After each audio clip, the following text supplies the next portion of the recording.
Nesta noite, eu quero compartilhar com vocês em 2 Coríntios, capítulo 12, versículos 7 e 8.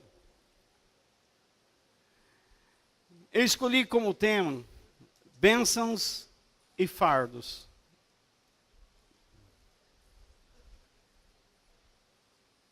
Por que eu escolhi esse tema? Porque tentarei explicar a vocês que bênçãos e fardos andam juntos. É impossível separá-los. É impossível uma pessoa abençoada não carregar fardo. É impossível uma pessoa que experimenta a glória de Deus não sofrer. É impossível uma pessoa que anda perto de Deus não passar por adversidades. Seja de doença, seja por inimizades, rejeição, seja lá o que for. Pode uma pessoa que sofre ser abençoada? Pode uma pessoa que está vivendo em aflição ser uma pessoa abençoada? Vou tentar responder estas coisas para vocês nesta noite. O meu intuito, com certeza, não é colocar uma carga sobre vocês, mas é tentar retirar o peso de alguma carga que você está carregando que não deveria. Vou pregar o Evangelho para vocês. Nos versículos 7 e 8, é o apóstolo Paulo quem fala. Mas,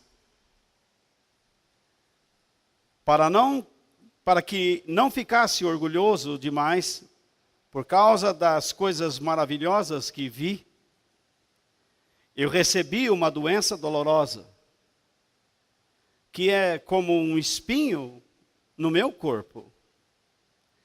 Ela veio como um mensageiro de Satanás para me dar bofetadas e impedir que eu ficasse orgulhoso.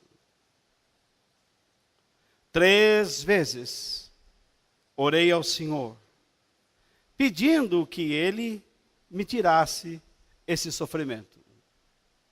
Até aí. A minha intenção era falar até o verso 10. Mas de repente eu fui descobrindo tanta coisa que eu preferi, eu senti até acho que de Deus, penso eu, em parar aí e continuar semana que vem. Quando Paulo inicia a sua fala, ele inicia com essa conjunção adversativa, mas o que significa isso? Significa que o que ele vai falar tem a ver com alguma coisa que ele já falou. E nos versículos 1 ao 6, Paulo conta a experiência de um homem que é ele mesmo. Que teve a experiência de ir ao céu. E ele disse no espírito ou no corpo, ele não sabia. Mas ele sabia que foi e recebeu da parte de Deus revelações tão grandes que ele sequer poderia descrever e contar tudo isso. Mas, por outro lado, ele diz que ele poderia se orgulhar como homem por ter recebido tantas revelações, tanto conhecimento, tanta ciência. Mas ele lutava para não ser orgulhoso. Mas, no entanto, ele começou a ficar orgulhoso. E Deus teve que trabalhar na vida dele. E é incrível como esse homem não se envergonha de dizer isso. Um apóstolo. Ele está contando aqui, depois disto que eu lhe falei, esses 2 versículos que nós lemos, ele está contando sobre a preocupação de Deus em combater o orgulho do seu coração. Porque o orgulho atua de duas maneiras. A primeira delas, no Velho Testamento era muito comum aparecer a expressão altivo de espírito. O orgulho se apresenta como alguém que exalta a si mesmo, que se engrandece. E Paulo poderia estar prestes a fazer isso, a se engrandecer, a exaltar a si mesmo pelo conhecimento que possuía. Eu, entre os apóstolos, não conheço outro com tamanho conhecimento como Paulo. Ele foi um homem bem treinado, estudioso, lia demais. Isso é tão verdadeiro que numa de suas cartas ele pede, por favor, tragam os meus livros. Ele entendia que Deus deu a Bíblia para o seu povo como um livro. E se ele nos deu um livro, ele deve ser lido, deve ser estudado, e deve ser meditado, deve ser decorado. Enfim, as ideias deste livro, as verdades deste livro e o próprio espírito deste livro, porque ele é inspirado, nós lemos há pouco, deve estar dentro de nós. Mas o orgulho também não faz só com que nós nos sintamos grandes. Existe uma outra faceta do orgulho que nos leva, que nos conduz a sentirmos superiores a outras pessoas. E isso é muito comum dentro das igrejas. Existem pessoas, e possivelmente até aqui, que podem me ouvir falar por vários anos. E eles sempre vão discordar do que eu falo. Ainda que eu fale pela inspiração do Espírito Santo, eles vão discordar. Porque eles se sentem o quê? Pastores de si mesmos. Quando Deus traz você, ou conduz você a uma determinada igreja, e se de fato foi Ele quem o levou para lá, significa que Ele está tentando mudar alguma coisa em sua vida. E Deus está dizendo, eu terei toda paciência com você. Mas será que você terá paciência comigo? Às vezes Deus pede que nós abandonemos tudo que já aprendemos. Eu confesso a vocês que quando faço uma retrospectiva e olho para trás, quantas coisas que eu ensinei e que hoje eu não teria coragem de ensinar. Quantas coisas que eu já preguei e que eu não teria coragem de pregar. Porque não eram verdadeiras. Eu preguei porque aprendi assim. Mas quando eu comecei a entrar mais fundo na palavra de Deus, descobri que as coisas não eram desse modo. Mas Deus confortou o meu coração. Quando nos escritos do apóstolo Paulo, ele mesmo diz, quando eu era menino, eu falava como menino. Mas quando me tornei homem, passei a falar como homem. Deus quer nos amadurecer. Se você está numa igreja onde você aprende a palavra de Deus e amadurece, Deus não o conduzirá a uma igreja de crianças. Mas você sabe, algumas pessoas são tão orgulhosas que elas não admitem serem ensinadas. Elas não têm um espírito ensinável. Às vezes elas preferem ir para uma outra igreja de crianças, onde não se ensina nada, porque lá ela vai se sentir superior.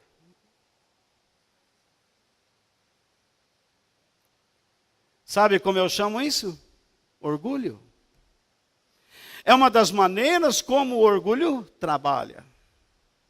E você sabe que o orgulho derrubou aquele grande anjo, tornando-o Satanás. O orgulho tem várias facetas. Ele pode ser reconhecido como arrogância, presunção, altivez, insolência, ostentação, pedantismo, soberba. Não importa a palavra que é usada, os resultados sempre serão os mesmos: a desgraça, a destruição, a infelicidade, a tristeza, a ruína. Porque o orgulho sempre nos conduz a pecados. O orgulho faz com que a autossuficiência, desculpe, eu fiz alguma besteira ali, mas tudo bem, a autossuficiência faz com que neguemos a necessidade da mutualidade, ou seja, a vida de uns com os outros. O orgulho faz com que nós fiquemos autossuficientes e neguemos a necessidade de pertencermos a uma família. Por isso que eu sempre digo, Deus não nos escolheu para frequentarmos uma igreja. Quando Deus nos dá uma igreja, Ele nos está dando uma família espiritual para que você a valorize. Porque ali você se deparará com pessoas diferentes, de personalidades diferentes. E você vai ter esbarrões, você vai ter choques, você vai ter problemas. Porque onde existem pessoas, existem problemas. E então você vai aprender como deve agir em determinadas situações. Às vezes você vai se deparar com uma pessoa que num determinado instante te magoa, e como que você vai lidar com isso?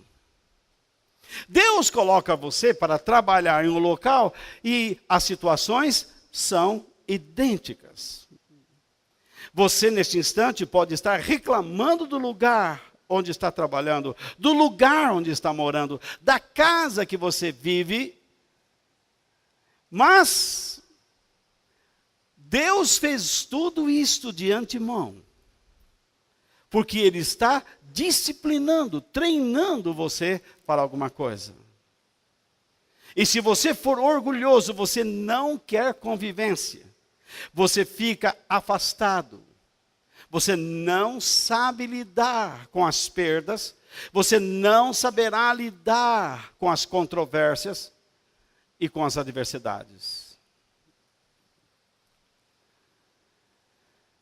O orgulho faz com que a competitividade gere desprezo pela superioridade e excelência do outro, produzindo em nós inveja do seu desempenho ou prosperidade.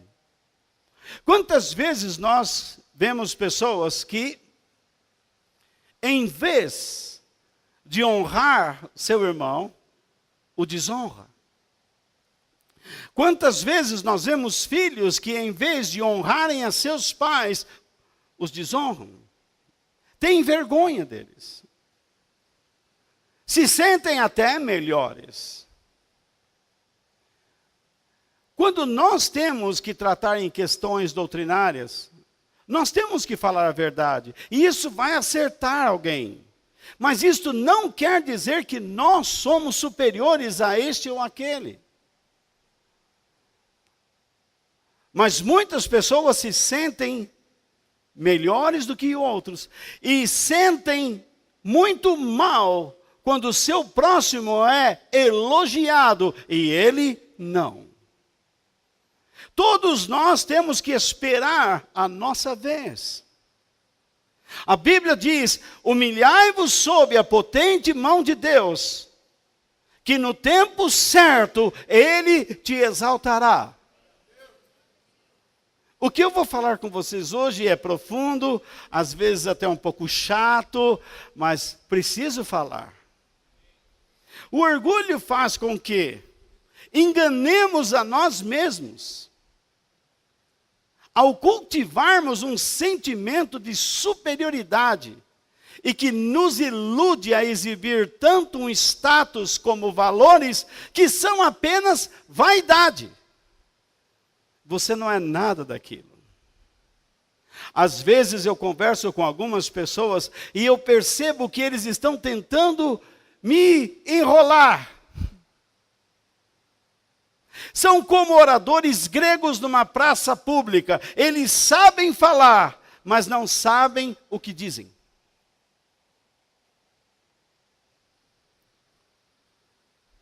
Eles querem se sentir superior. Algumas pessoas chegam para mim e dizem assim, eu quero estar aqui na igreja, mas não quero ficar no banco. Que é isso? A primeira atitude que você tem que tomar é, além desta, ter o desejo de servir, eu quero aprender sobre os rumos da igreja. Eu quero aprender para onde vocês estão caminhando. Por que eu digo isso? Porque nós temos que ser pessoas sérias. Você não pode ir pisando em qualquer lugar e acreditando que aquilo vai sustentar o seu peso. Pode ter uma mina debaixo do chão e você explodir-se todo. O orgulho faz com que o próprio conhecimento perca, eu não sei onde eu estava com a cabeça, me desculpe, perca o seu propósito produtivo, tornando-se uma exibição de cultura. Algumas pessoas, então, como eu estava falando há pouco, tentam explicar e não explicam nada. Não levam as pessoas a lugar algum.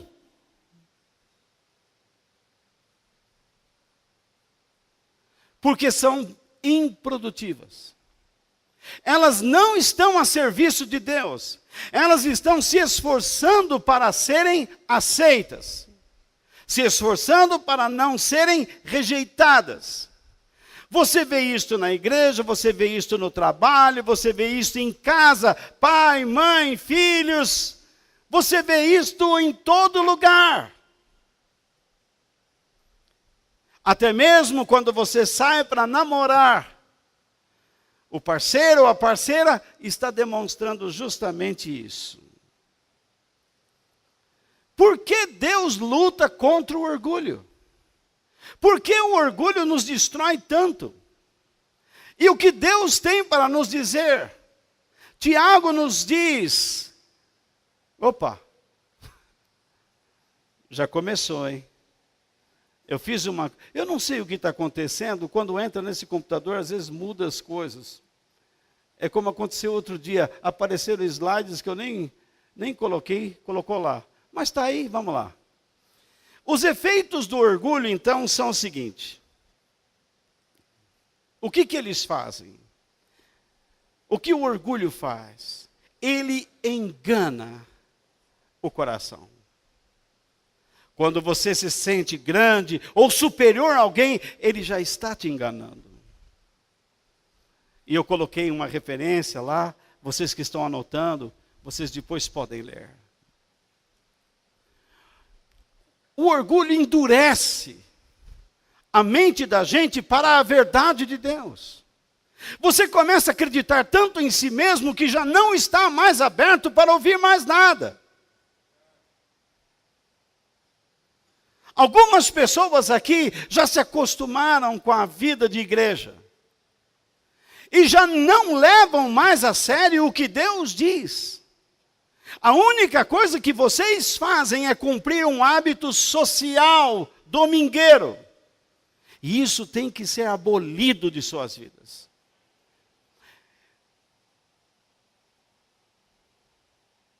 Nós precisamos entender que não devemos frequentar uma igreja, mas devemos pertencer a uma igreja. Nós devemos ser úteis às pessoas, a fim de que possamos trabalhar uns com os outros. Quem não quer isso é porque está vivendo ainda debaixo de um princípio de orgulho. Mas o orgulho também gera inimizades. Como diz o livro de Provérbios, ele traz muitas brigas. Porque ele não dá o braço a torcer. Ele não perdoa. ele não aceita, ele só rejeita. É isto que Deus está trabalhando na vida de Paulo. Deus está gritando para Paulo: Paulo, se eu não trabalhar na sua vida, você será uma pessoa enganada no seu coração. Eu te dei tantas verdades e você vai ficar endurecido para tudo que eu já revelei a você.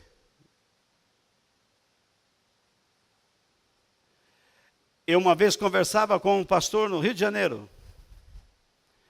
E ele me disse: Walter, eles me chamavam de Valtinho naquela época. Imagine. Eu era um palito. E ele dizia para mim: Valtinho, eu não consigo mais acreditar nem nas coisas que eu prego. Ele era pastor de 3 igrejas ao mesmo tempo, vocês acreditam? Ele coordenava à noite num lugar, à tarde no outro, depois à noite no outro, depois um dia à tarde no outro, no outro dia de manhã, outro dia à noite. Era uma loucura. E eu comecei a falar para ele sobre a palavra de Deus, e ele disse: eu não consigo mais acreditar na palavra de Deus. Eu estou desesperado.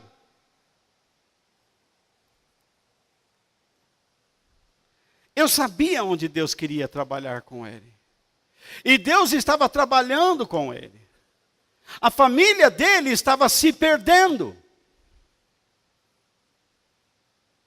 Mas em vez de ele olhar para o trabalho de Deus, ele começou a ficar zangado com Deus. E nós vamos ver isso.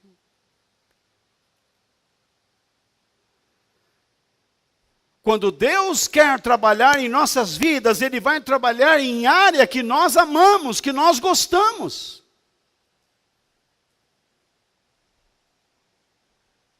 Ele vai mexer com os valores que nós construímos. E eu confesso que isso não é fácil. O orgulho causa autodestruição. Uma pessoa orgulhosa está à beira do tombo. É muito fácil ser orgulhoso, é muito difícil ser humilde. Mas uma pessoa orgulhosa vai cair. O orgulho esgota as energias. Porque o esforço de manter o orgulho é demasiado difícil para ostentá-lo de forma permanente. A pessoa se mete num esforço e não consegue sair mais de lá. Por isso é que Deus diz: Deus é contra, isto é, Ele se opõe. Deus é contra os orgulhosos, mas é bondoso, isto é, Ele dá sua graça aos humildes. No livro de Tiago, capítulo 4, verso 6, Deus ele fica contra pessoas que são orgulhosas, pessoas que não querem entender sua bondade. Mas Deus dá graça a pessoas que se rendem, a pessoas que se abrem para Ele. Então, a primeira coisa que eu quero mostrar para vocês é essa: que eu creia na bondade de Deus, a fim de equilibrar a minha vida com bênçãos e fardos. Deus dá revelação a um homem, mas ao mesmo tempo Deus vai derrubar este homem. Deus dá a você muita coisa, mas ao mesmo tempo Ele vai machucar você. Se você tem um filho, e você apenas oferece, e você não tira, não põe limites, se você não dá ordens, o que você está fazendo? Você estará criando um monstro, que mais tarde vai tentar te engolir. Deus conhece como nós somos. O tempo todo nós estamos cobrando de pessoas, olha o que ele me fez, ele poderia ter feito assim, ele não deveria ter feito isso, mas e o que nós deixamos de fazer? E a nossa omissão?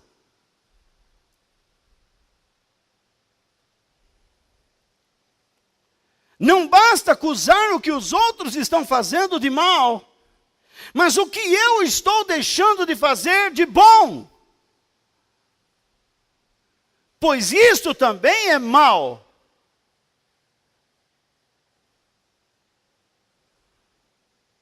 A vida com Deus não é só receber bênçãos. Mas a vida com Deus implica em 3 coisas importantes: rendição, aprendizado e engajamento na missão que Ele nos dá para realizarmos na terra. Para andar com Deus, então, é necessário 3 coisas. Vocês podem repetir depois de mim: rendição, rendição, aprendizado e engajamento na missão que Ele nos dá. Quando nós nos rendemos e quando nós adquirimos um espírito ensinável, e logo a seguir nos engajamos, Deus passa a nos revelar muitas coisas que sequer imaginávamos.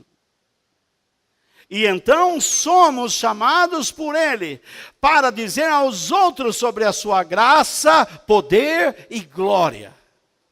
Jesus disse, depois de ensinar as bem-aventuranças e sobre o sal da terra, Ele disse: brilhe a sua luz diante dos homens, para que vendo as suas obras, glorifiquem o seu Pai que está no céu. Deus nos chama então para nos rendermos a Ele, para aprendermos dEle, para nos associarmos a Ele, a fim de cumprirmos a sua vontade na terra, ou seja, ensinarmos aos outros, sermos instrumentos dEle, para levarmos os outros o quê? A sua graça, a sua glória e o seu poder. Ou seja, dizer às pessoas o que Deus é e o que Ele pode fazer. No entanto, quando você sai de sob as revelações de Deus, depois que você se rende, aprende e está disposto a ser um instrumento de Deus, Jesus nunca negou isto, mas Ele ensina, e eu estou falando isso às terças-feiras, Ele disse: vocês vão ter lutas.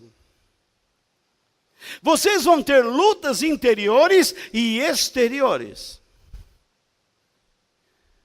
Imagine, uma pessoa que vai a uma igreja e só ouve que Deus hoje vai dar para ela bênção. Amanhã ele volta, hoje Deus tem mais uma bênção. Depois de amanhã ele volta, hoje Deus vai te dar graça, desde que você deixe um dinheirinho aí.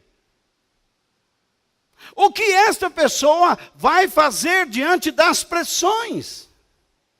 Ele não sabe viver diante das pressões ou dentro delas.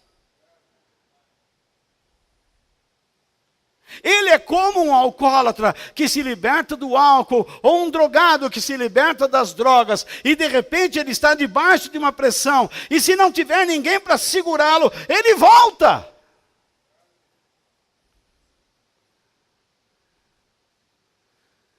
Se Deus não conseguir destruir o espírito do mundo que está dentro de nós, nós voltamos para Ele.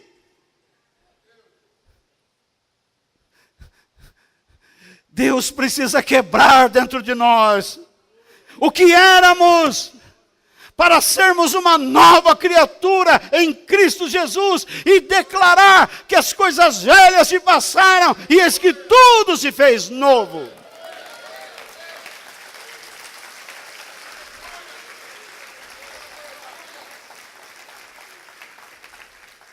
Essa é uma batalha contra o orgulho.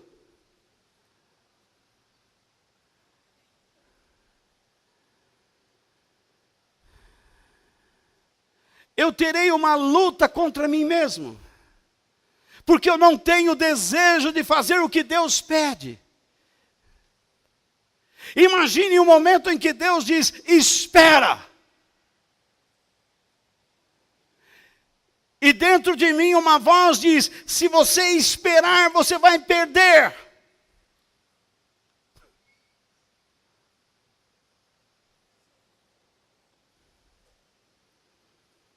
Deus diz, sossega. Mas uma voz dentro de mim diz, vai, age. Você não nasceu para ficar aí. Dessa maneira, passível. Deus diz, tenha paciência. Mas alguém diz para você, ou de fora ou de dentro, e diz, você tem que agir, tem que fazer, não pode ficar parado. É o orgulho.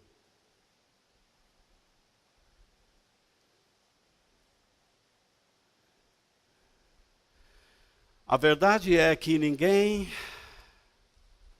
pode viver feliz sem a voz de Deus.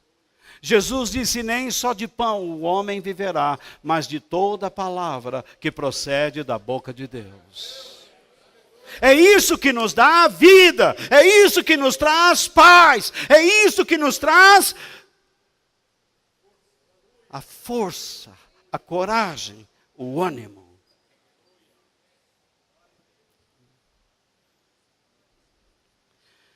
Vez ou outra nós temos que nos deparar com pessoas que odeiam a Deus por causa do seu orgulho.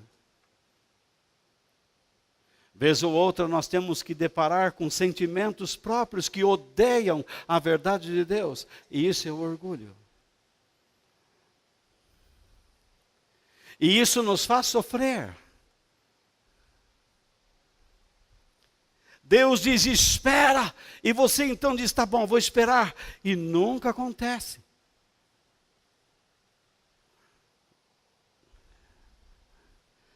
Nós apresentamos aqui o Thomas. Você se lembra o filho de Abraão? Uns 2, 3 anos mais velho que a Vera.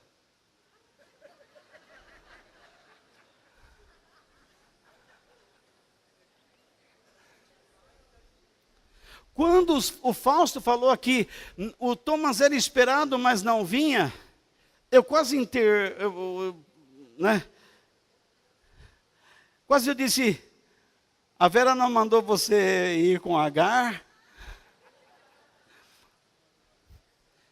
Você vê o que Sara fez? Vocês estão vendo essas guerras no Oriente Médio?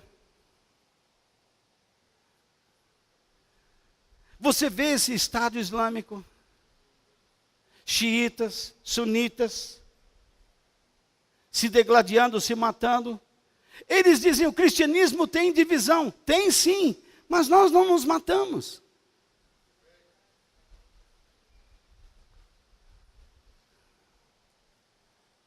Vocês têm um só Alcorão e se matam. E odeiam o mundo inteiro. E são países pobres. O dinheiro está na mão do clero ou dos sheiks. O povo não tem. São enganados.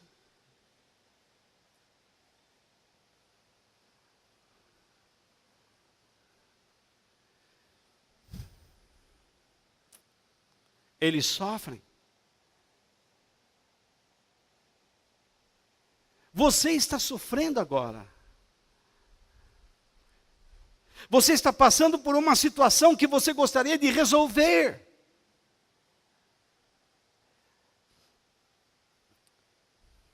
Mas que voz dentro de você está gritando? E o que ela está falando? O que você está ouvindo de Deus? Para que você vai na igreja? Para que só no momento de corrente de oração você levanta a mão e diz, agora é comigo. Sem entender nada. Isso não é cristianismo.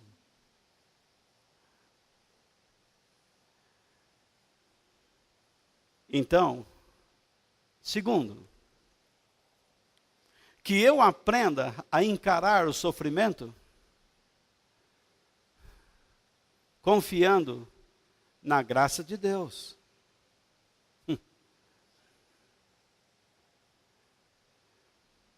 Por que eu tenho que confiar na graça de Deus diante do sofrimento? Porque o sofrimento é um mistério. Nós não sabemos como ele, ou como poderia dizer, nós não temos uma explicação para ele plena nesta vida. Não tem. A solução do sofrimento nesta vida nunca vai existir. Tanto é verdade que o apóstolo João descreve uma cena no livro do Apocalipse no final, quando ele mostra o fim do sofrimento.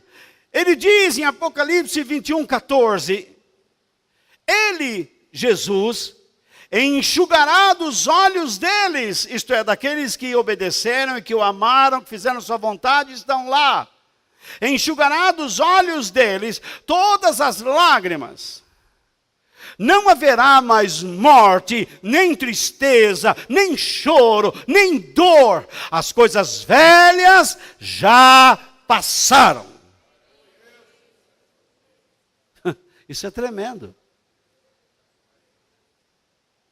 Você nunca vai entender plenamente o sofrimento. Você nunca vai entender por que está passando o que está passando. Você já fez uma avaliação de si mesmo e já considerou que a sua vida melhorou um pouco? Você está muito melhor hoje do que 2, 3 anos atrás, moralmente e espiritualmente. No entanto, o sofrimento continua em você, batendo. Qual a explicação?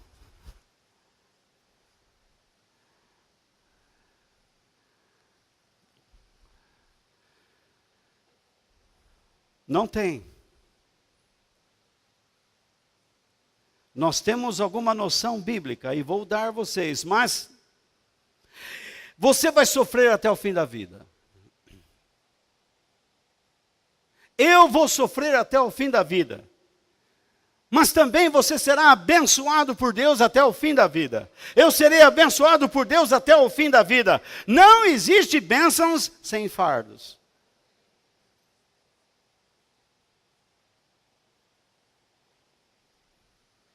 Não existe alegria sem lágrima.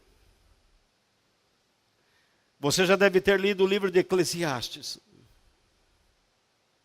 Há tempo de se alegrar, há tempo de chorar.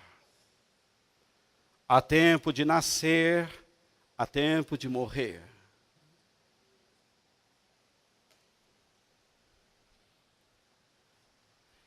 Enquanto vivemos neste mundo, vivemos certos dilemas. O nosso corpo muda à medida que envelhecemos. Eu não era desse jeito. Quem me conheceu, eu tinha músculo. Tinha uma coxa desse tamanho. Às vezes eu ponho o pijama e quando eu vou dormir eu falo, Denise, você acha que minha perna está ficando fina? Você imagina, eu era jogador de futebol, fazia ginástica o dia inteiro. Eu pisava assim, o músculo formava aqui, eu tinha um orgulho daquilo. Eu ficava até brincando assim, ó.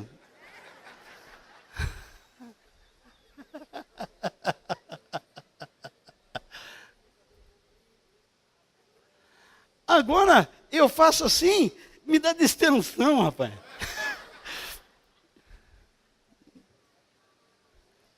Eu olho, meu braço está afinando.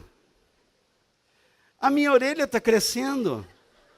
O nariz está crescendo. O cabelo Não para mais no lugar. Eu tenho que, às vezes, usar um gel. Ainda que tenha o cabelo. Né?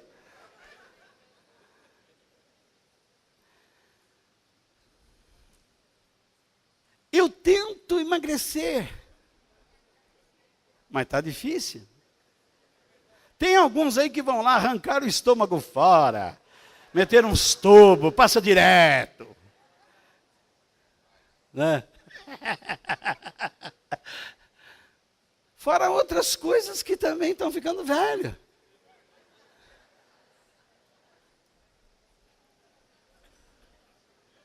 Agora eu quero ver se minha mulher me ama mesmo, hein?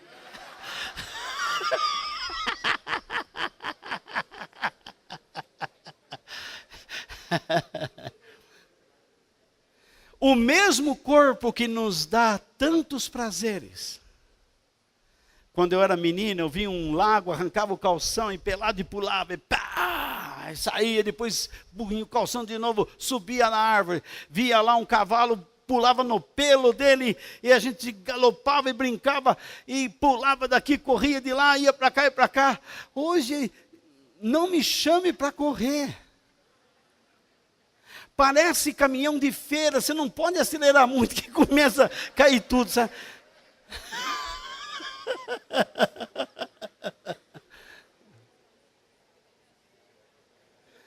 O pior é que vocês riem, vão ficar assim também. Poucos se salvarão desse processo. A dona Dirce chegou para mim e falou assim, aqui do meu lado. Eu olhei direito, uma bengala. Eu falei, também a senhora fica andando com um velho que usa bengala, vai ficar assim, bengaluda.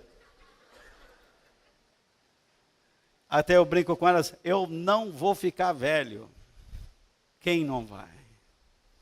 O corpo que nos dá tantos prazeres também nos causa dor, enfermidades. Hoje faleceu Davi Miranda. Que Deus conforte sua família, sua igreja.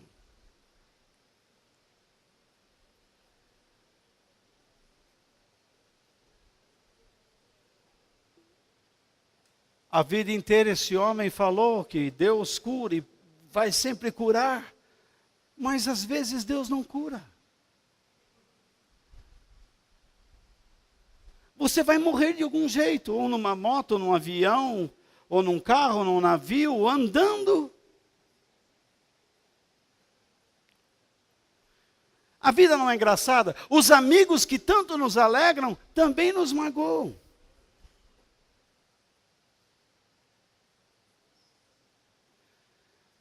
Veja essa, os cenários que provocam em nós estupefação, admiração e calma, daqui a pouco eles causam tédio. Tem gente assim, ai como eu gosto do mar, e fica lá 10 minutos sentado na pedra, né?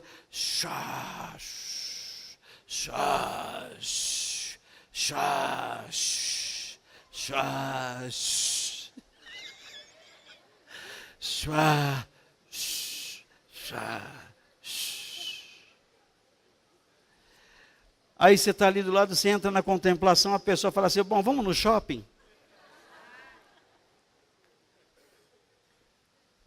Ai, como eu gosto da praia. Você vai na praia e salga e volta e vem areia. Aí você joga água, volta no mar, entra sal e vem areia. Aí você volta, vai no mar, entra sal e sai areia. E sai. Daqui a pouco você não aguenta mais. Ah, eu quero piscina. Aí você vai na piscina, o cabelo fica assim, ó. O olho fica vermelho do cloro, a pele ressecada.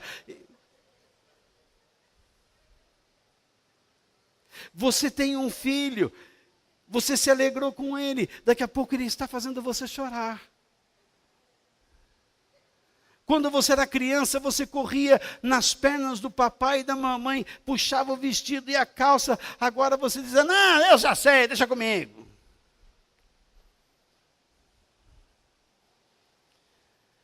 aquilo que representava segurança, agora parece que representa uma ameaça.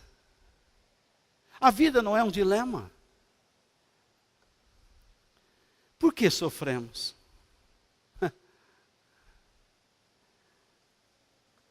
Nós sofremos por causa da insensatez e desobediência à bondade de Deus, por não querermos entender o que Deus está fazendo por nós.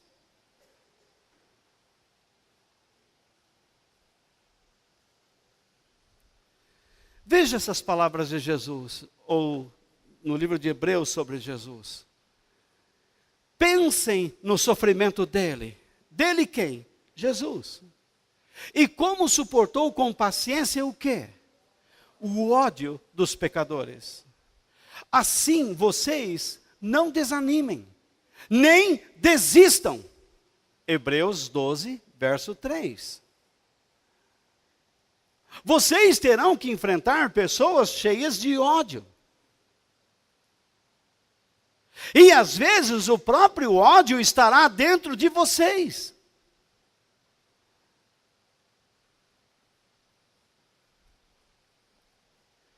Mas o que Deus diz que você deve colocar o ódio para fora? Não. Deus diz que você deve responder o ódio com ódio? Não. Porque Jesus disse, ame o seu inimigo. Você quer algo mais duro que isso? Eu gostaria de ficar só com a ideia, ame o próximo. Mas não fala em mandar amar o inimigo. Precisa ser tão claro assim. Ele vai mais além. Se ele te dá um tapa num lado da face, ofereça o outro. Se ele tirar a sua capa, dê também a sua túnica. Se ele obrigar você a andar 1 quilômetro, ande 2.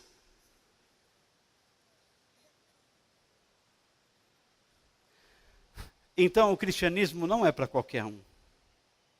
Não se iluda, não.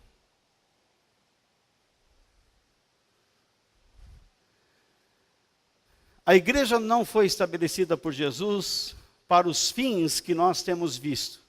Pessoas vão para resolver seus problemas. Isso é macumba, não é igreja.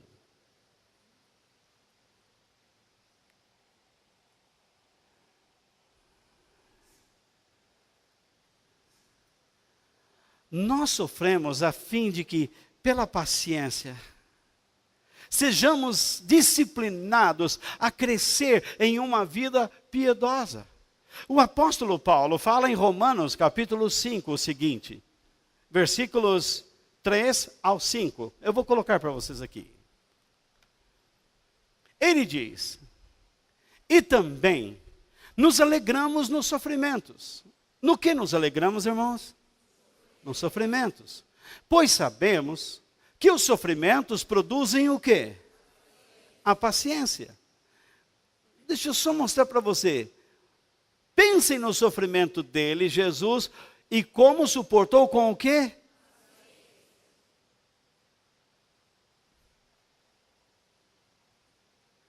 E aqui, quando você se alegra no sofrimento, você adquire o quê? Paciência. Quando você se descabela, quando eu me descabelo, é assim que fala? No meio do sofrimento, eu não vou ter paciência. Quando eu começo a dizer, oh meu Deus, por quê? Oh meu Deus, ó céus, ó terra, ó vida, ó mar. A paciência vai embora.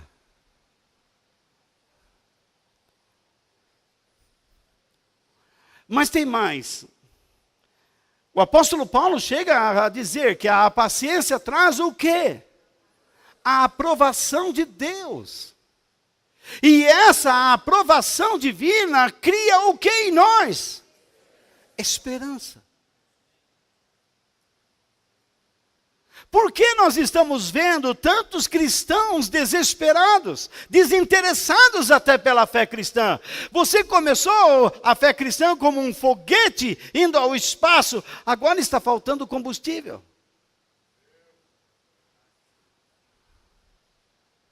Você está vivendo no vácuo.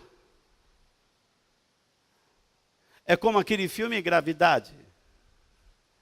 Você vai usar o único recurso que tem: os propulsores de manobra. E depois disso, se não acertar o caminho, já era.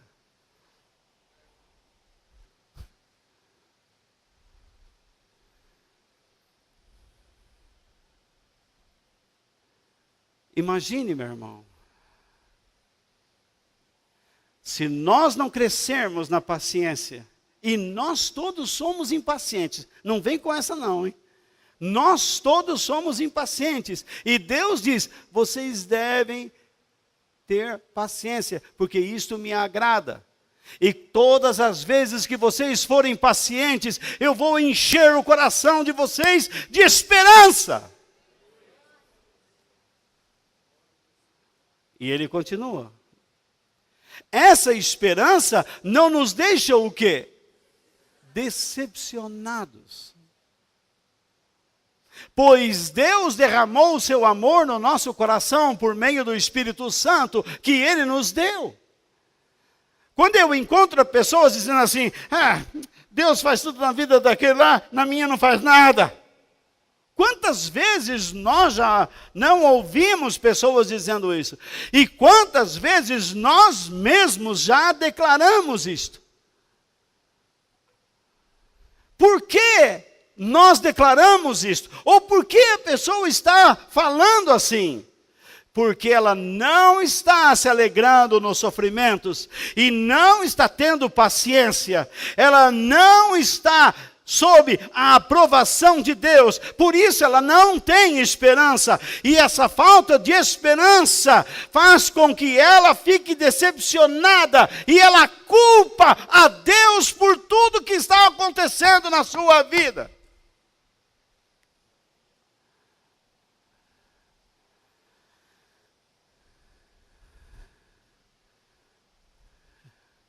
Então, terceiro ponto. Vocês estão comigo ainda? Não enjoaram ainda? Vai chegar tarde em casa, hein, caboclo? Sorocaba está aí, né? Que eu creia.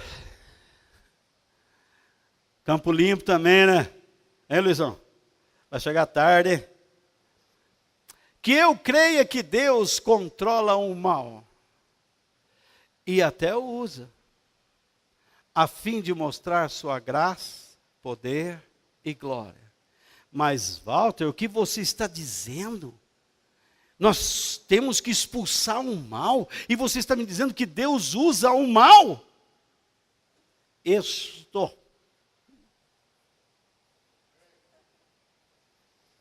Estou sim. Vejamos, no texto que nós lemos, qual foi a permissão de Deus a Satanás?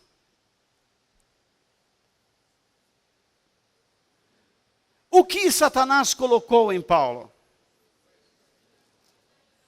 Um espinho na carne. Sabe que a palavra espinho no grego significa o quê? Significa uma estaca ou uma farpa de madeira que era usada por torturadores.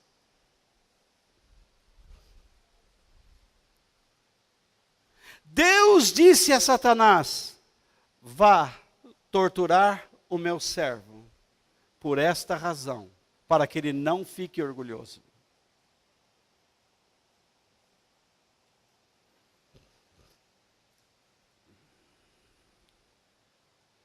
Nós não sabemos realmente qual era a enfermidade de Paulo, qual era o problema dele. Mas sabemos o que aconteceu a ele, aconteceu também a Jó. Versículo, capítulos 1 e 2 do livro de Jó. Jó estava bem, de repente perdeu tudo. Porque Deus disse, toca, mas não o mate.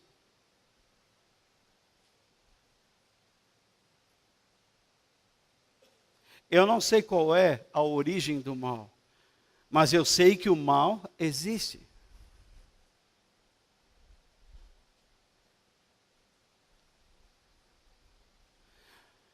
Mas eu sei que Deus controla o mal e faz com que ele trabalhe para o bem. Você imagine Paulo indo, Walter, faz uma oração especial para mim.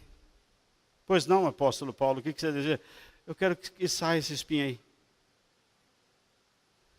Está um tormento minha vida. Eu sei que é o diabo. Sai, Satanás! Em nome de Jesus, sai! Sai, diabo! Em nome de Jesus, sai! E não sai.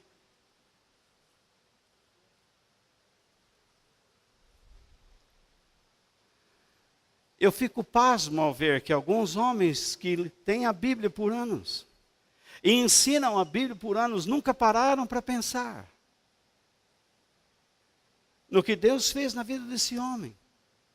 E se está escrito, pode acontecer na sua e na minha vida.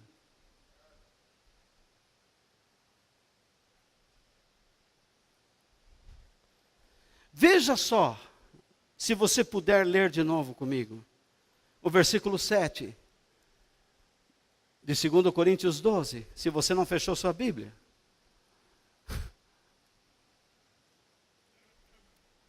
Por favor, irmãos, eu quero que vocês acreditem que estou muito feliz pela sua paciência para comigo, enquanto eu estou explicando essas coisas para vocês.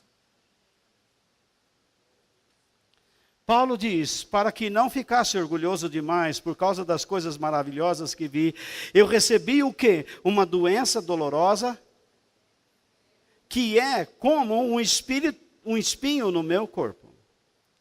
Ela veio como um mensageiro de Satanás para me dar o quê? Bofetadas e impedir que eu ficasse orgulhoso. Veja, Deus queria trabalhar no orgulho de Paulo. E quem ele usou? O Espírito Santo? A Bíblia? Não.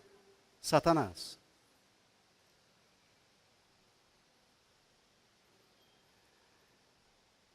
Então, queridos, tome cuidado com essas pessoas que vivem dizendo no rádio, na televisão, nós vamos repreender tudo que o diabo fizer, o Satanás aqui não tem vez.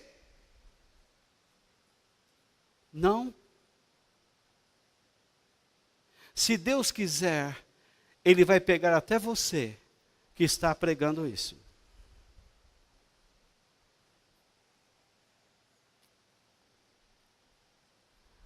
Mas nós temos que perguntar, como Satanás agiu? Esbofeteando. E o que significa esbofetear? Bater com o próprio punho, repetidas vezes, constantemente, não para. Significa que Paulo entrou num processo de dor, de sofrimento constante. Não tinha um só segundo que este homem não estivesse sofrendo.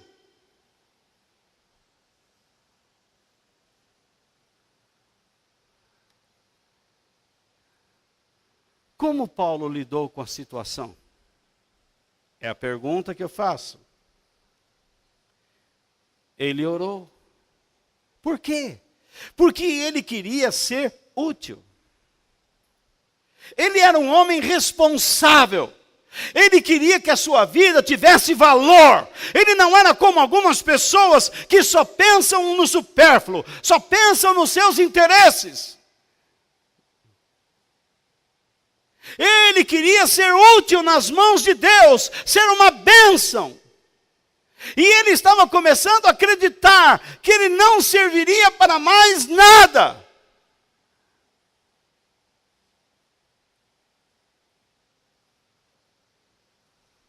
E ele desesperadamente, a exemplo do Senhor, que orou 3 vezes no Getsemane pedindo, Pai, se possível afasta de mim este cálice. Ele orou 3 vezes a Deus, pedindo que Deus o livrasse.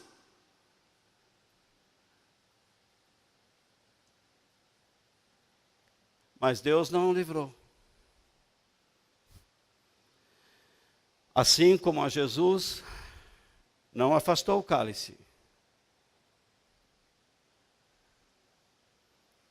Então, que eu entenda o seguinte, 2 pontos. O fato de estar sofrendo não me torna uma pessoa sem as bênçãos de Deus. Vou repetir.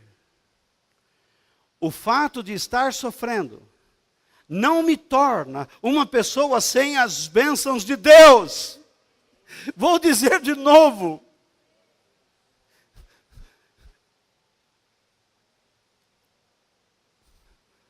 O fato de estar sofrendo não me torna uma pessoa sem as bênçãos de Deus, e o poder de Deus, e a glória de Deus.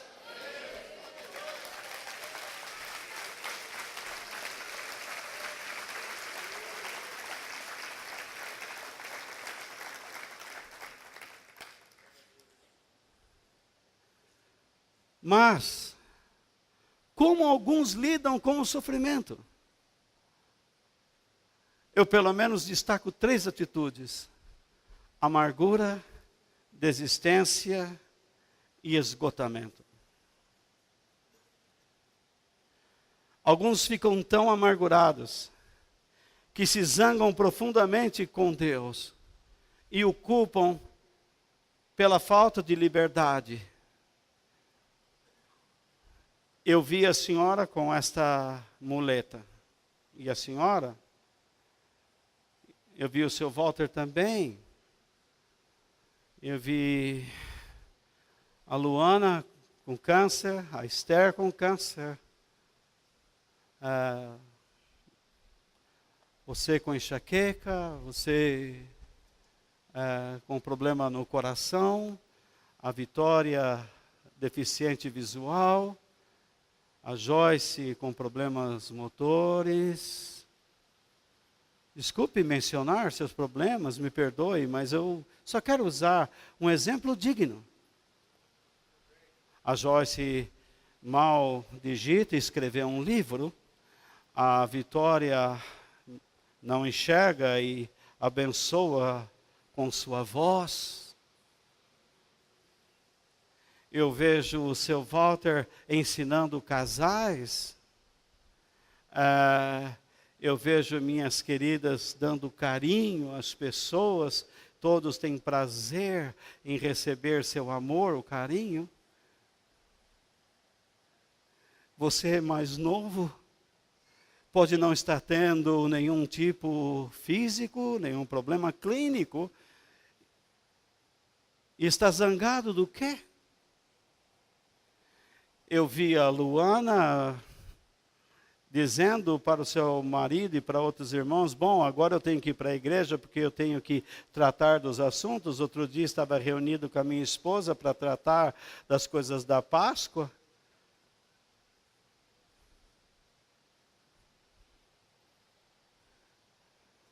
Alguém diz: mas Luana, você está com câncer, está morrendo. Quem disse que está morrendo?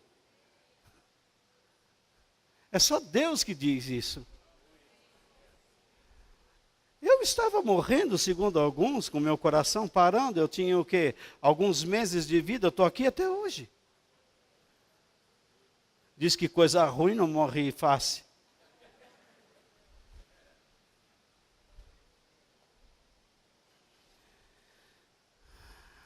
Há pessoas que desistem. Alguns desistem e não recebem bênção nenhuma. Outros se esgotam. Porque quando começaram a lutar, começaram a dar uma de espiritual. Vestiram uma máscara de valentia e de coragem. Não, comigo é assim, eu vou em frente. Não é pela força e nem pela violência, mas é pelo meu espírito. É orgulho. Você não pode chegar para as pessoas e dizer assim: não, eu estou lutando, mas não tenho nada. Como se você está lutando e não tem nada? Seria a mesma coisa, nós estamos exportando para fora. Eu nunca vi alguém exportar para dentro. Se você está lutando, você está enfrentando alguma coisa. Por que você não é transparente? Tem certos cristãos que têm vergonha de dizer, eu chorei ontem. Tem algumas pessoas que têm vergonha de dizer, eu vacilei. Eu pensei como um derrotado. Qual é o problema? Nós fomos criados dentro de igrejas que era proibido dizer que você tinha alguma dor. Eu, particularmente, fui criado assim. Mas o pastor que ensinava isso, toda semana eu conhecia o farmacêutico que lhe aplicava uma injeção. Porque ele tinha um problema nos nervos. Se ele não tomasse aquela injeção, ele não andava. Mas ele dizia, Deus é contra os médicos, Deus não quer saber de médico, médico é instrumento, é agente do diabo. Se veste de branco para se parecer como um anjo, mas é... Já vou dizer, os cristãos, além de tudo, são racistas. Porque eles dizem que o diabo sempre é negro. O diabo não pode ser branco? Que cor que é o diabo na Sibéria? Preto? Então na África ele é branco.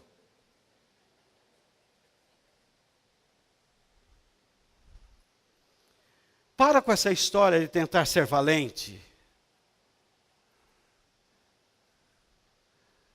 Entenda uma coisa, não é errado pedir livramento. Mas você tem que entender algo. Que Deus nunca prometeu e não promete curar a todos que o buscam. Mas Ele abençoa aqueles que confiam nele e entregam a Ele suas necessidades e seus fardos. Jesus disse, aprendam de mim que sou manso e humilde de coração. Ele disse, o meu fardo é leve, o meu jugo é suave, mas tem fardo e tem jugo. Você vai ter que carregar fardos. Quando você diz, Pai, me abençoa. Claro, abençoo. Filho, carrega um fardo. Não. Isso nós não queremos. Nós queremos uma igreja que nos tire todos os pesos. Ou você nunca aprendeu que uma das formas de exercitar o cristianismo é carregar as cargas uns dos outros?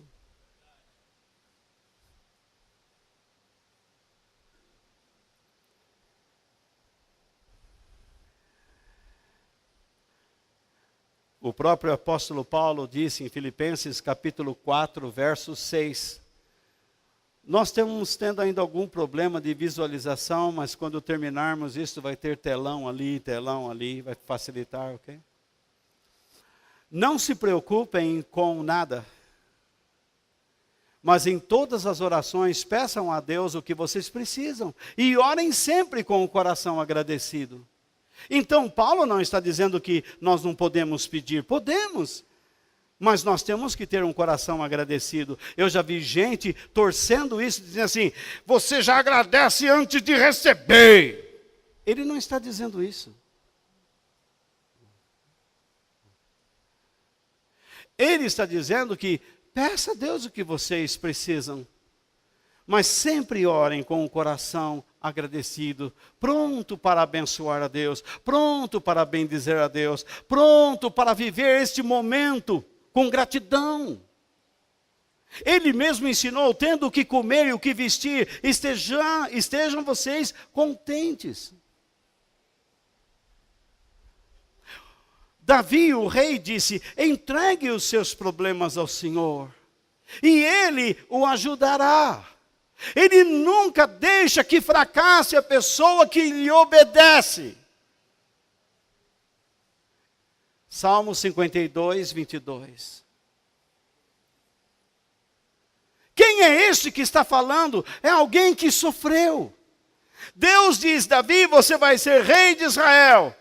Mas até lá ele pastou, ele correu, ele ficou em cavernas, ele ficou como que um cachorro vira-lata sendo chutado de um canto para o outro.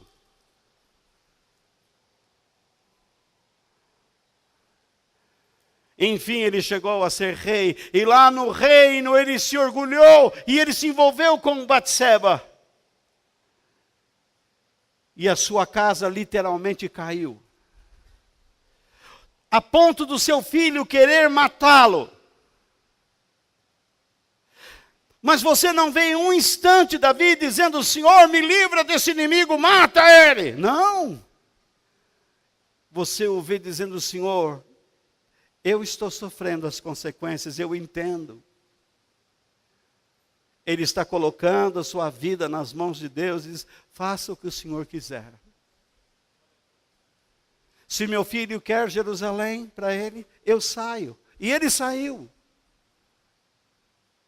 Não foi pelas mãos do rei que Absalão morreu. Ele morreu cavalgando, enroscado num galho de árvore. Mas o soldado veio e cortou a sua cabeça. Davi não te mata, mas eu te mato.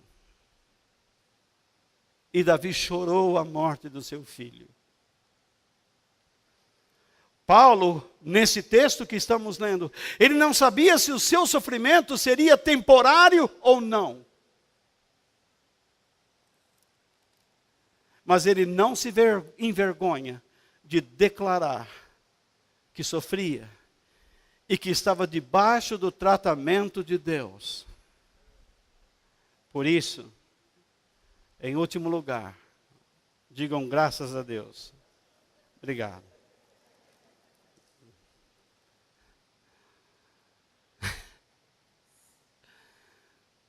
Não se envergonhe da sua fé em Deus por estar aflito. Não tenha vergonha de dizer que você crê em Deus e ainda estar aflito. Para com essa história.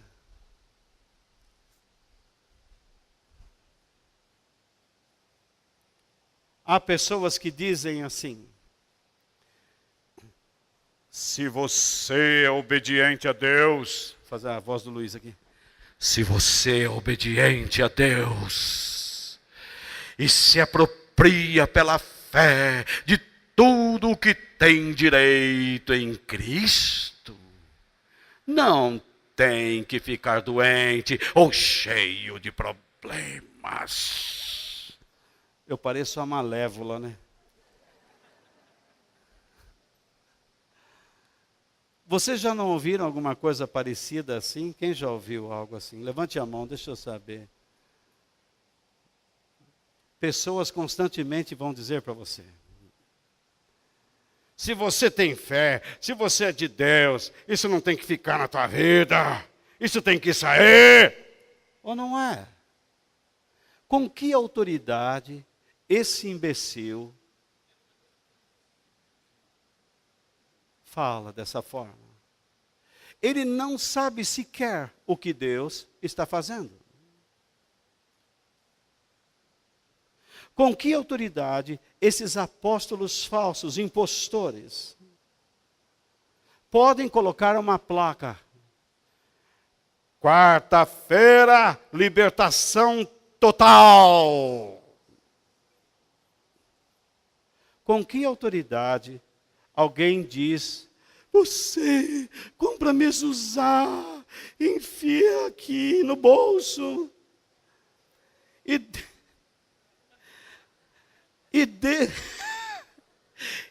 Deus te protegerá?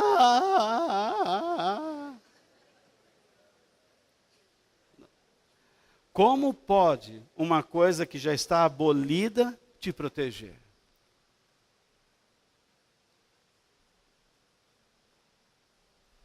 Quem disse que um crucifixo te protege? Quem disse que o sinal do peixinho, aquele peixinho, te protege? Quem disse que a Bíblia aberta no Salmo 91 no carro te protege?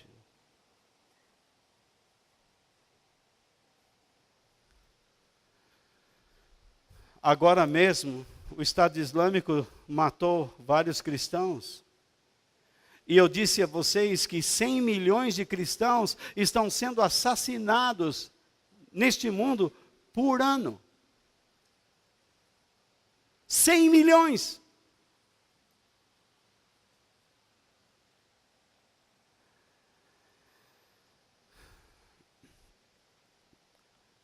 Se alguém foi obediente, este foi Paulo, ou não foi? Então ele podia lançar mão deste direito para si. Ele podia dizer: eu determino que o Senhor me cure, porque eu sou obediente. Mas ele não fez isso. Inclusive, ele nem lançou mão desse direito para Epafrodito. Já ouviram falar desse nome, Epafrodito? Um companheiro fiel de Paulo, que ele disse assim para os irmãos: eu vou enviá-lo a vocês, filipenses. Epafrodito, que vocês sabem que trabalha muito para o Senhor, ficou muito doente de trabalhar tanto para Deus, ele ficou doente que quase morreu. Mas para a alegria de vocês e da minha, Deus não levou a vida dele. E ele recuperou a saúde, e para a alegria de vocês e da minha, eu estou enviando até vocês. Por que Paulo não foi até Epafrodito assim? Eu determino. Esses apóstolos que determinam, por que eles não vão na África determinar o fim do ebola? Por que esses mentirosos, vagabundos, sem vergonhas, não entram nos hospitais e não retiram as pessoas das camas, os doentes, os paralíticos? Levante-os! Por que alguns líderes constroem um templo de Salomão, que Deus já aboliu, que não ficaria pedra sobre pedra? Constrói. Por que não investe o dinheiro em hospitais públicos? Por que não ajuda a população, já que o governo não faz, só rouba?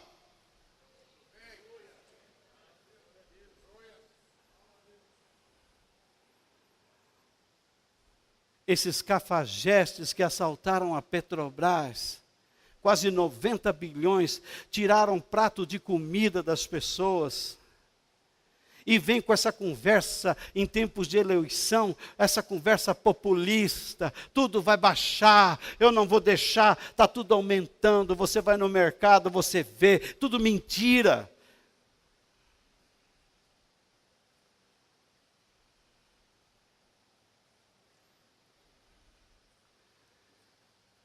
E você é cristão, e reclama da vida. Você manda o seu filho para a escola, e você viu quanto custou os livros que o professor pediu. Você sabe quanto custa a mensalidade, quanto custa o uniforme, quanto custa a perua. Isto é, o carro.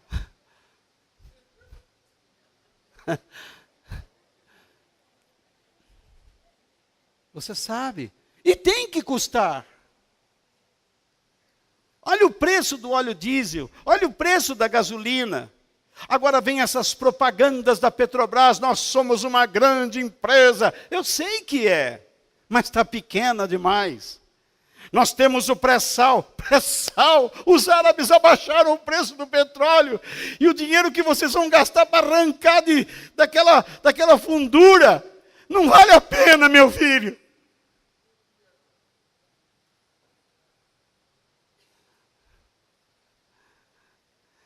Há uns tempos atrás, os governadores brigando, a minha parte eu quero. E agora?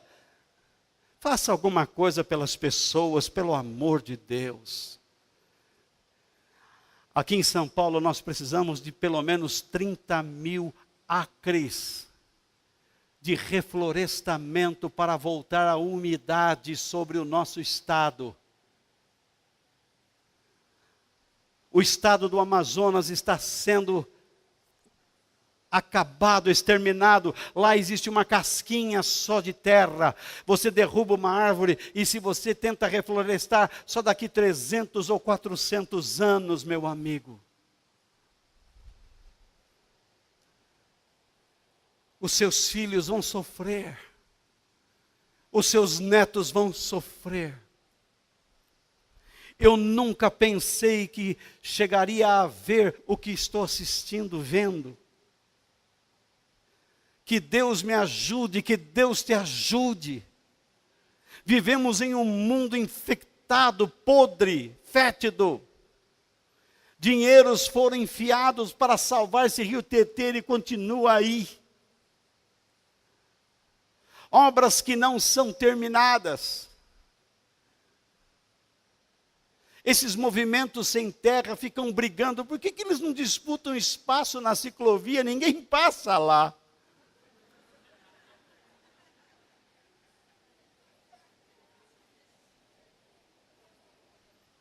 Um prefeito que gasta 600 milhões para pintar, custa 600 milhões. Dá uma boca, pinta a minha casa. 600 milhões. Tem alguma coisa errada. Esse é o mundo que você vive. Agora começaram a abrir a boca, dizer, agora vamos chegar os políticos no Lava Jato. Agora alguns partidos que também entraram na coisa com falta da modéstia e com a moléstia, eles vão dizer assim, não, vamos abafar. É o que a gente já sabe o resultado. Pizza. Como eu gostaria que não terminasse em pizza. Como eu gostaria que nós fôssemos um povo verdadeiro. Que amasse o país. Que tivesse vergonha na cara. Como eu gostaria que nós cristãos lutássemos por uma verdadeira justiça social. Por escolas, por hospitais, por prontos socorros. E não ficasse por aí alimentando vagabundos com uma quantia efêmera e um pratinho de comida para o camarada viver a vida dele e zombar da nossa cara.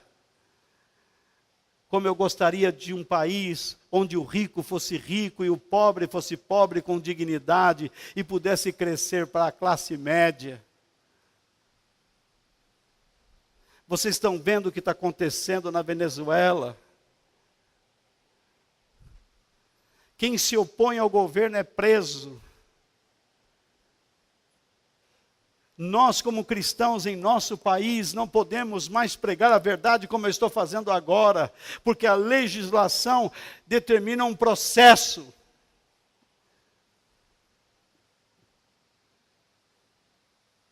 Nós não somos perseguidos pela espada, pela bala, mas a perseguição sobre nós neste país vem pela legislação. Por leis criadas, por homens que odeiam a Deus, para tentar fazer com que nós calemos a boca. Mas nós temos que declarar que importa obedecer a Deus do que a homens.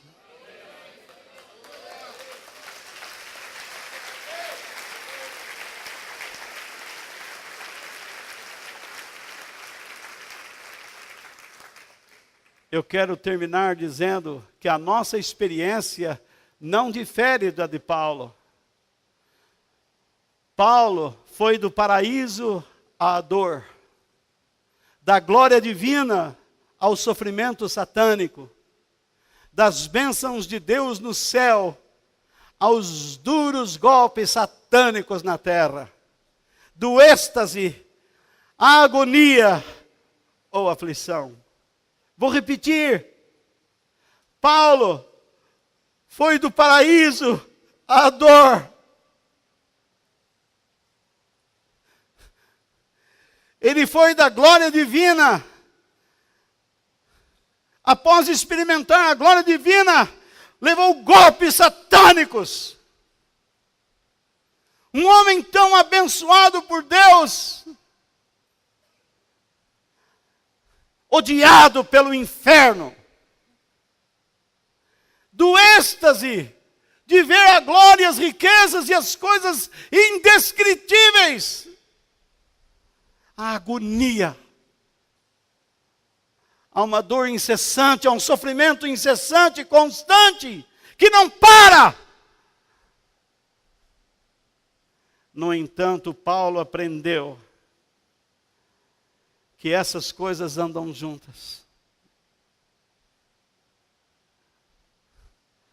Ao ponto de dizer que todas as coisas cooperam para o bem daqueles que amam a Deus.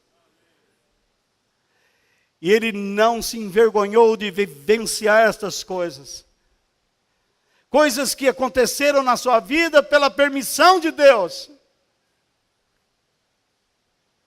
Paulo foi levado ao céu. Mas ele aprendeu que o céu poderia vir até ele. Assim como ele foi levado ao céu, ele sabia que o mesmo céu vinha até ele. E a partir dele, esse céu alcançaria outras pessoas para receberem a salvação de Jesus Cristo, nosso Senhor. Ele entendia bem o que Jesus disse acerca da oração. Jesus disse, portanto, vós orareis assim: Pai nosso, que estás nos céus, santificado seja o teu nome. Venha o teu reino, seja feita a tua vontade, assim na terra como no céu. Ele estava dizendo, Pai, o Senhor revela a tua glória. O Senhor vive para manifestar a tua glória, poder e graça. Portanto, traga até nós o teu reino, para que a tua vontade seja feita na terra, como ela está sendo feita no lugar onde tu habitas. Se você estivesse fazendo a vontade de Deus, você estaria feliz. Se você estivesse fazendo a vontade de Deus, você estaria alegre, mesmo em um momento de dor. Se você estivesse fazendo a vontade de Deus, você saberia perdoar, mesmo o teu pior inimigo. Eu aprendi isso na minha vida, meu irmão.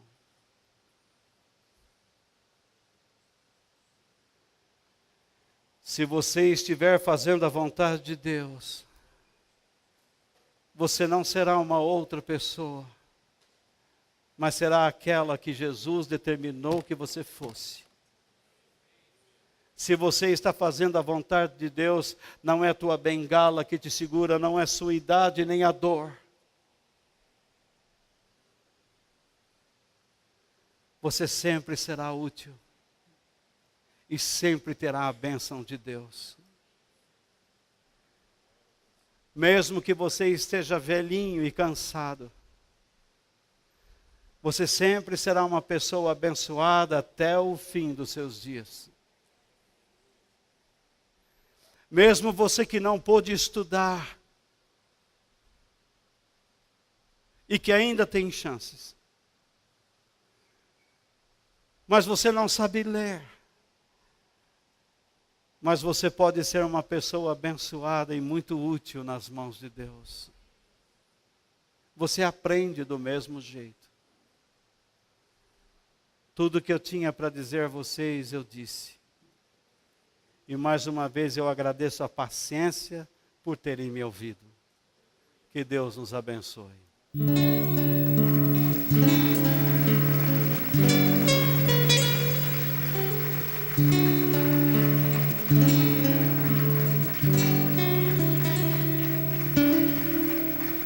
Quem no céu